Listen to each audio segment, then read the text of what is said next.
This is the Lone Crater YouTube. We hope this video helps. In this video, I will explain how to make hibiscus wine at home.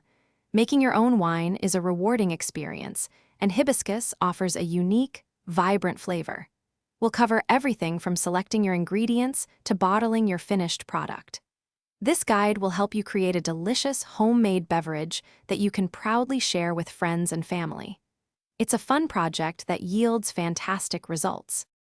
Now let's create the must, which is the base for our wine. You'll steep 1 cup of dried hibiscus in 1 gallon of hot water, then strain it. Next, dissolve 2.5 pounds of sugar into the warm tea. Incorporate 1 teaspoon of yeast nutrient and 1/2 teaspoon of pectic enzyme. Finally, cool this mixture to 70 degrees Fahrenheit, preparing it perfectly for the yeast. With your must ready, it's time for fermentation. Pitch 1 packet of wine yeast into the cooled liquid. Securely seal your fermenter with an airlock to protect against oxygen. Allow primary fermentation to proceed for about 7 to 10 days at a consistent room temperature. After this, carefully rack the wine into a secondary fermenter, leaving sediment behind for a period of aging. The final steps involve preparing your wine for bottling and enjoyment.